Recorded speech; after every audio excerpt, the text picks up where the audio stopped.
young talent in this year's draft. This is Kevin Harlan, joined by Clark Kellogg and Steve Kerr. All the stars of the past March tournament on display here, and no doubt everyone on the floor will be looking to make an impact and turn some heads. You know, all the focus won't be on the guards, as there are some very intriguing big men looking to up their draft stock. Should be fun. Now a look at the Stars starting lineup. We've got Foster. He's out there with Davis, and it's Brown in at the 5. And for the elites, Butler. He's in at the point. He's out there with Turner, and it's Patterson in at the power forward position. And playing in front of all these scouts, there's some pressure to that. But for most of these players, they're accustomed to the spotlight. I mean, they've been doing this for much of their young lives. Now here's Gibson. That's good on the jump shot. Patterson's got the first points up on the board here for the elites. And it's the Stars' ball. Dixon, Turner covering. Reed, power down with both hands. That's one nice jam right there. I mean, make no mistakes. Just throw it down with both hands. Good point. Took care of business simply and solidly. And the Stars have possession. Here's Dixon. And he finishes nicely on the layup. And, you know, when you talk about this showcase game, the question is always, how much should GMs weigh this single game versus a player's entire body of work? And I've sat in that chair, Clark, and I think the entire body of work is important. You can't, as a scout or GM, you can't let one game really determine your opinion of a player. Dishes it to Foster. Hits it from three-point range. Well, we knew coming in that he's a good playmaker. And showing as much out here, really setting the table nicely. Looking to end the run, and it's Butler missing. Stars off to a quick start here. It's a 5-point game. Got a piece of it. Turner with the steal. The elites off to a slow start. Releases from 15. The bank shot, no good. And so here are the Stars. Straight up, it's blocked. And here is Gibson. The finish, flushes it down to finish the break. Tell you what, they were in full attack mode there on that fast break. I agree with you, Steve. I mean, they got right after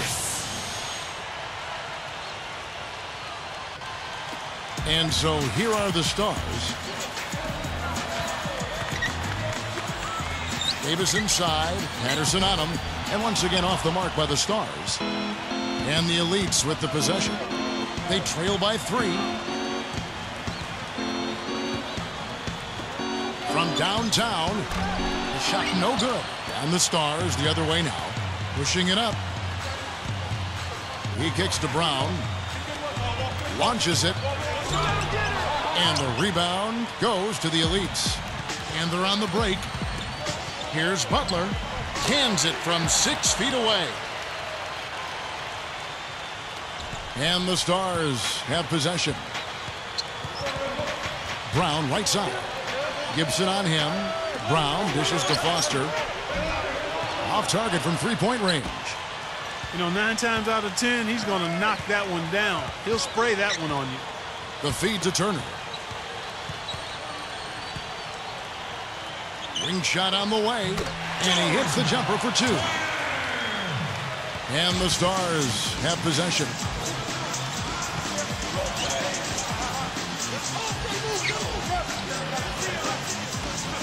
Now Foster.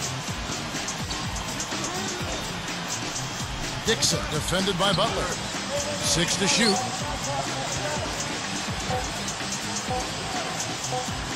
Here's Dixon. The rebound by Gibson. The elites leading. Here's Turner. Fires the 3. The shot is off. And here's the Stars. To end the drought. And once again off the mark by the Stars.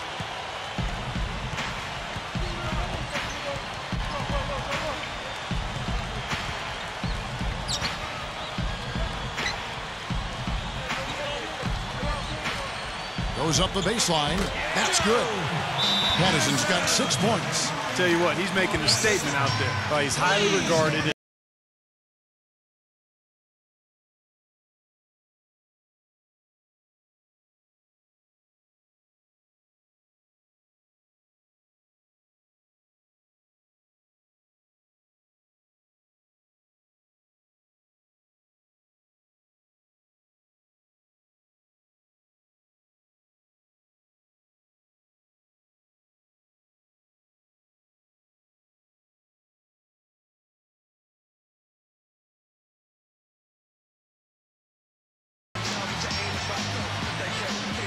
teams deciding to change it up.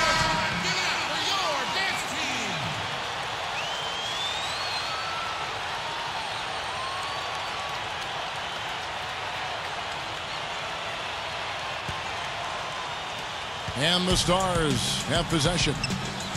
It's a three-point game. And Foster kicks to Davis. Richardson cover. Unloads. And there's the rejection. And here's the Elites. It's been 8 unanswered points for him. Here's Martin. And some very quick points for him on that possession.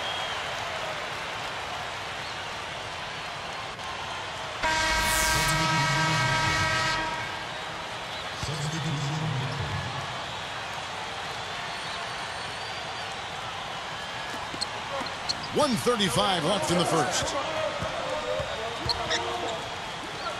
Mason against Butler. And here's Douglas. Tries to keep it alive. Well, he was being overly optimistic there, thinking you could make that pass. Outside, Martin. He dishes it to Patterson. Outside Butler, over Davis. Rebound the Stars.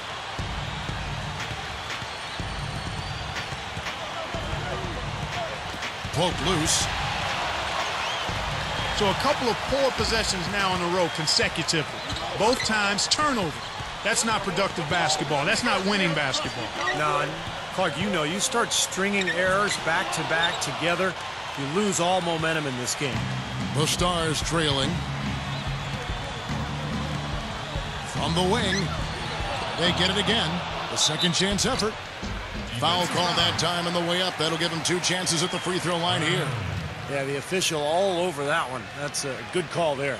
You got to give credit to the official there. I mean, being in the right position to make that call, that's what they get paid to do.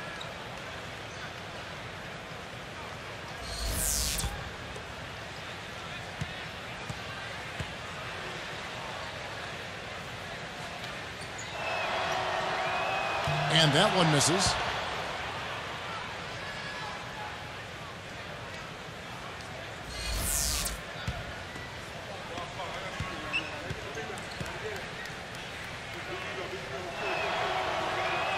So he comes up empty at the line. And the Elites with the possession. They've got a 10-0 run going. The Elites again can't hit it. Boy, it's been a bad quarter for him shooting the ball. The game is not coming to him right now. No flow or rhythm at all.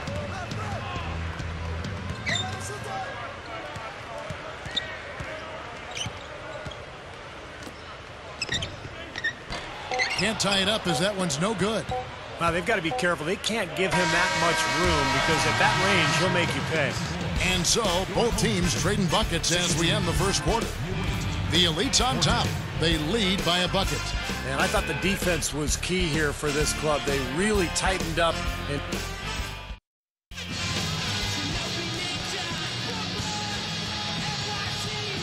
welcome back as we get set to continue with the second quarter of the Rookie Showcase. And for these young prospects, Kevin, a great chance to improve their stock. well, you can already tell that some of these guys... Greetings from New York City as we go back in time in our NBA archives for some of the great games of yesteryear.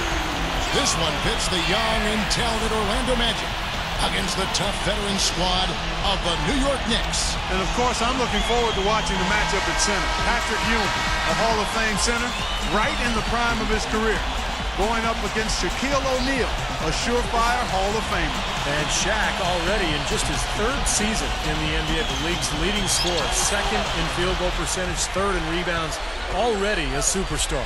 Not to mention Penny Hardaway, an all-star starter in his 2nd season, averaging, 21 points, 7 assists, and guys are over 4 rebounds a game. And the Knicks, a proud, battle-tested team with 7 straight playoff appearances. Most recently, a trip to the NBA Finals. They're not going away easily. It should be a terrific game. And let's set the floor here. For the Knicks, we've got Derek Harper and John Starks at the 1 and 2. Charles Smith and Charles Oakley providing plenty of muscle at the forwards. And the big man in the middle inside, Patrick Ewing. And on the court for the Magic, Shaquille O'Neal is at the center. Horace Grant alongside him at power forward. Penny Hardaway is the big 6'7" point guard. And the wings, Royal, and Nick Anderson. And so it's the Knicks getting on the board first. Hardaway with it. Feeds to Grant. Just 5 to shoot.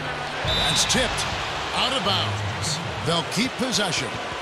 Well, you look at the accolades for Patrick Ewing, and just to name a few right here. I mean, former Rookie of the Year, an 11-time All-Star, also named one of the 50 greatest players in NBA history. Fabulous career. Shot from the inbound. Ewing doing some work on the glass. Once again off the mark, Orlando. No luck. The Magic the other way. Terrific defense at the rim. They got right in his path. You know, that's part of what great defenders do. They get not only in your path, but in your head a little bit, too. The Magic again can hit. And also for Ewing, a 2-time Olympic gold medalist and a member of the original Dream Team back in 1992. But I think as much as all the hardware, it was Ewing's game-to-game impact and the respect he held that made him special. I mean, in his 17-year career, his team's made the playoffs 14 times. He was just a flat-out winner. He is not the guy you want to leave open behind the arc, guys. I mean, come on, you got to understand who you're defending. The dish to Oakley. Back to Starks. Working it around now. Ewing, a screen on Hardaway. Off the screen. Nice shot by Smith. Smith's got his second bucket of the game to go.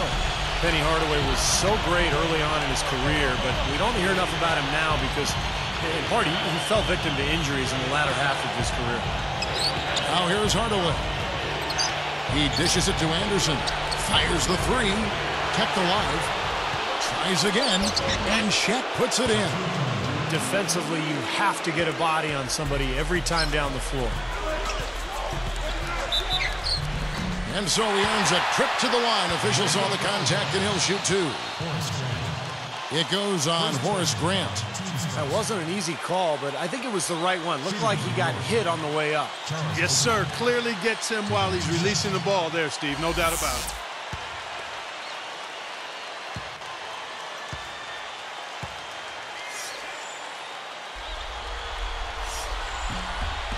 That free throw good from Oakley.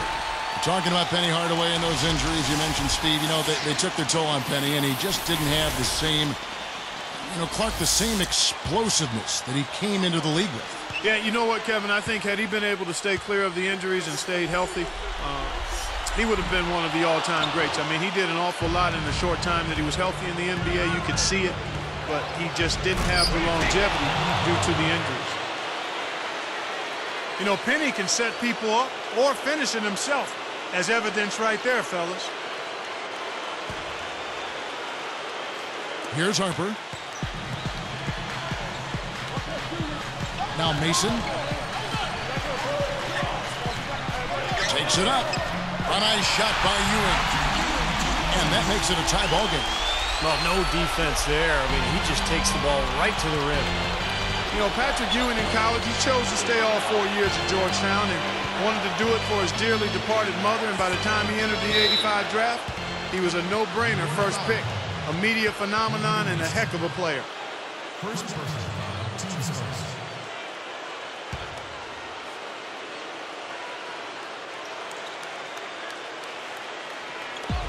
There's 1:54 left in the first quarter. Pass to Scott. Fires from the wing. Penny with a terrific assist.